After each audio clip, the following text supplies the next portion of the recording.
أعوذ بالله من الشيطان الرجيم بسم الله الرحمن الرحيم الحمد لله رب العالمين حمدا كثيرا طيبا مباركا فيه اللهم صل على محمد وعلى آل محمد كما صليت على إبراهيم وعلى آل إبراهيم إنك حميد مجيد اللهم بارك على محمد وعلى آل محمد كما باركت على إبراهيم وعلى آل إبراهيم إنك حميد مجيد أما بعد الله أكبر. المعقد التاسع الصبر في العلم تحملا وأداء.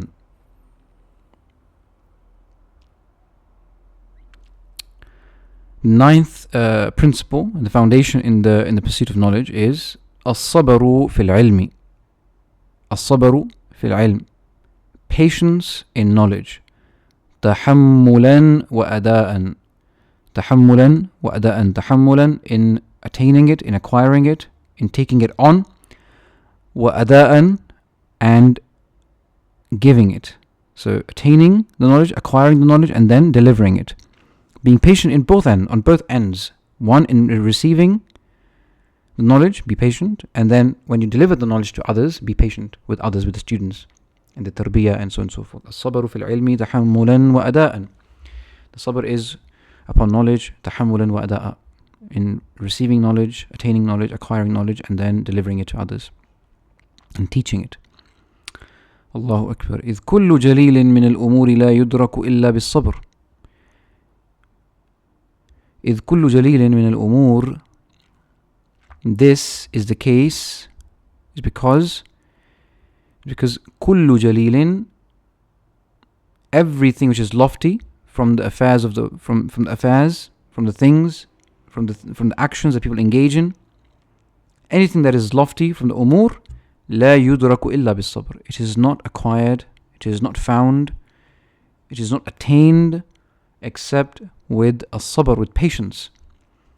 وأعظم شيء تتحمل به النفس طلب المعالي تصبيرها عليه. And the greatest thing,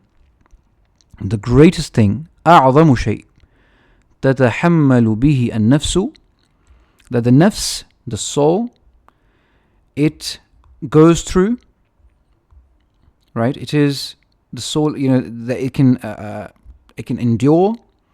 The greatest thing that the soul can endure, right? The greatest thing that the soul can go through, can face, can sort of take on the burden for, طلب المعالي, while seeking, highest, while having, while seeking, while in the pursuit of al-ma'ali, high aspirations, lofty aspirations, lofty goals, al-ma'ali. The best thing and the greatest thing that the soul can endure in the pursuit of high aspirations is تصبيرها عليه, is to train itself to be patient with this knowledge, is to be patient with it.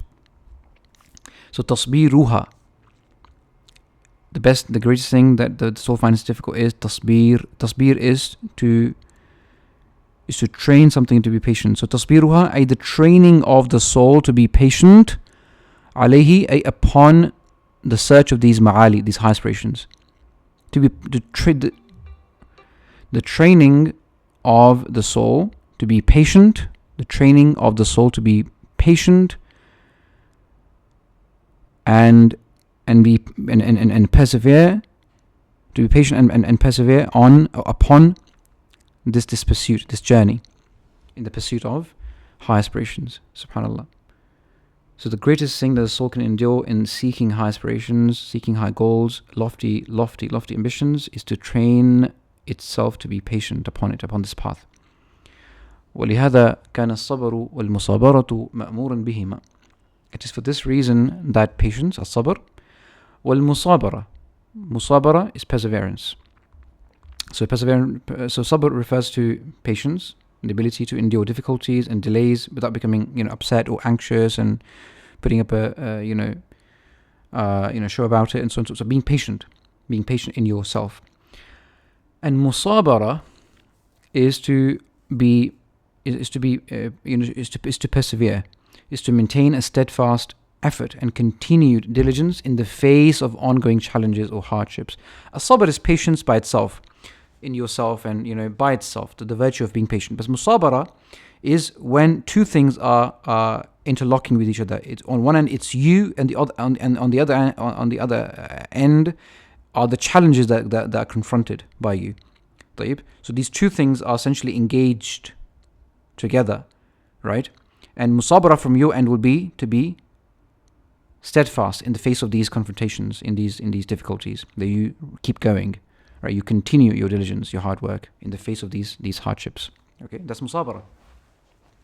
So sabr and musabara, being patient and persevering or perseverance, both of these are ma'muran bihima. They are being commanded with it.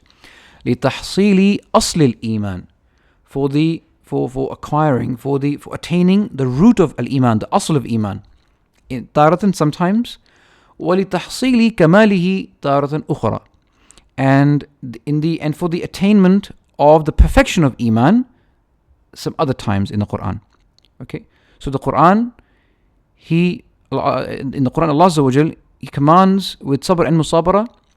He commands with sabr and musabara sometimes for you as a Muslim to attain iman in the first place, and at other points for the perfection of iman. قال تعالى يا أيها الذين آمنوا اصبروا وصابروا ورابطوا. In Al Imran, the last ayah, He says, O you have believed, اصبروا وصابروا. O you have believed, اصبروا وصابروا. Be patient and persevere. طيب, this is for those who have claimed iman, to persevere, to hold on to your aslul iman, to your tawheed, be patient and persevere. ورابطوا, in jihad, and so on and so forth. وقال تعالى, and another place He says, وقال تعالى واصبر نفسك مع الذين يدعون ربهم بالغداة والعشي يريدون وجهه. And واصبر نفسك, hold your soul, hold yourself upon patience, like, calm yourself, make yourself patient with those مع الذين يدعون ربهم, who call upon their Lord, بالغداة والعشي, in the morning and the evening, يريدون وجهه, intending nothing but the face of Allah with it. قال يحيى بن أبي كثير في تفسيره, in the تفسير ابن كثير, Imam Yahya ibn Abi Kathir, he mentions in the tafsir of this ayah, he says, هي مجالس الفقه. What do you mean by those who call upon their Lord in the morning and the evening, يريدون وجهه, intending His face? He means these are the majalis of al-fiqh, majalis of the Quran and Sunnah, understanding its meanings from the Prophet ﷺ. Right? So the Prophet ﷺ was commanded to be patient with those who call upon Allah Azza wa Jal, and who are patient with Him in the masjid. They come and sit. They call upon their Lord. They read the words of Allah. They يتدارسون بينهم, يتلون كتاب الله ويتدارسونه بينهم. They read the book of Allah Azza wa Jal, and they study it together. Subhanallah. As the famous hadith, it says, ما اجتمع قوم في بيت من بيوت الله يتلون كتاب الله ويتدارسونه بينهم إلا نزلت عليهم السكينة وغشيتهم الرحمة وحفتهم الملائكة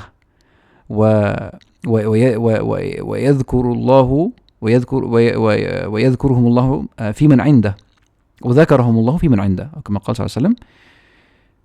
The famous hadith that no company gathers in house from the houses of Allah Azza wa Jal, like the masajid, reciting the book of Allah, studying the book amongst themselves, i.e. this ayah, except that tranquility and peace will descend upon them, and mercy will encapsulate them, will engulf them, subhanallah, and the angels will cover them. Subhanallah, Allahu Akbar. And Allah Azza wa Jal will mention them in a company much better and higher than the company that they are in. Allah Azza wa Jal will mention this company, these people reciting His book, to the angels in His presence. Allahu Akbar. Allahu Akbar. Here Majalis al-Fiqh. All of this that we engaged in, learning the Arabic language, the Quran and the Sunnah, all of this is Majalis al-Fiqh.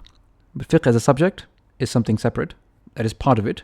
But all of our study of the Quran and the Sunnah, the Arabic language, so that we can understand the Quran and Sunnah, and the study of usul, all of that, inshallah, is from the Majalis al-Fiqh. So when you engage in knowledge, you're doing this. But you have to be patient. وَلَن يُحَصِّلَ أَحَدٌ الْعِلْمَ إِلَّا بِالصَّبْرِ. No one will attain knowledge except with patience. وَلَن يُحَصِّلَ أَحَدٌ الْعِلْمَ إِلَّا بِالصَّبْرِ. Except with patience. قال يحيى بن أبي كثير أيضا. Imam Ibn Kathir, he also mentions لا يستطاع العلم براحة الجسم. The ilm cannot be acquired. The ilm can never be, you can never get to ilm, you can never acquire it براحة الجسم, with the ease of the body, with the relaxation of the body. You have to, يعني لابد من الكد والجهد. Subhanallah. There has to be some sort of, patient, some sort of hard work, some sort of exertion. You have to tie yourself in some shape or form to acquire knowledge. Initially it's little, you build yourself up gradually, and then comes a time where you sit yourself, with the Quran or the Hadith or the books for 10, 12, 15 hours a day, subhanallah. But slowly. And then of course, even when you do that, like 10 hours, 12 hours, it's not easy. By the end of the day, you're exhausted. But then you repeat the same thing the next day and the next day and the next day. You're patient because you know that every single time, every single second that you have is precious. It's precious than the most precious of the diamonds and the rubies and the precious stones out there on the planet or elsewhere in the world, in the universe. Every single second of your life is a second of your life. With every second, your life decreases. Right, so you give that value to your time, and because of that you strive yourself. You strive and you exert yourself. You work hard in the pursuit of knowledge. So that is not going to come except with patience. You are going to have to be patient. You'll find that after 3 hours of hard work, of memorization and whatnot, the shaitan says, maybe this is not the best way. Maybe I can find an easier way to do this. Maybe I should just do this, and then you go to and do that. And then you come back a week later, 2 weeks, and that didn't work either. And then you say, okay, I didn't give that first technique or the first strategy a full chance. Let me just go back and try that again. طيب. And then you do it again, and then because you're not patient, you give up again in the middle. And there must be something. There must be a better way. And then you find a better way. You try and find a better way, and then you stick to it for another 2 days, and you're like, this is not it. Let me just, I didn't give that technique a good full shot. So let me just go and try that again. And in these trials, years go by. Years go to waste, and you attain nothing. It will be much better if you just start small, something small, and you're patient with it. You're patient upon something which is small and easy, but you're patient upon being consistent with it. Or you are patient with a dawrah of ilm, for example. You say, in a few majalis, I'm going to finish this book, even if it's going to be difficult upon me. So you're patient upon a huge lump sum of reading that you do in a short span of time, and you're patient with it. طيب. And then, of course, there has to be some form of continuum and continuity in that struggle. The ulama, they used to finish one book in 2-3 sittings, and then they go to another book, and then another book, and another book, and then the next day they'll repeat the same cycle, and the next day they'll repeat the same cycle. And the ulama, they keep these repetitions. So every year they will finish the 6 books of hadith, and they will finish the X, Y, and Z amounts of tafasir, and they will finish X amount of siras of the Prophet. Every single year are the same books, but they read them again and again. They revise them again and again. They teach them again and again. Right? They keep doing this. With continuity, with consistency, inshallah. So لا يستطاع العلم براحة الجسم. It's all in all of this. Relaxation is sacrificed to the point that you get used to it, inshallah. And then at times, once you get used to it, there are times when you exert yourself even more. And all of that is from the tawfiq of Allah Azza wa Jal. Inshallah, we'll continue our discussion on this in our next lesson. And with this, we end this lecture. Barakallahu feekum. Assalamu alaikum wa rahmatullahi wa barakatuh.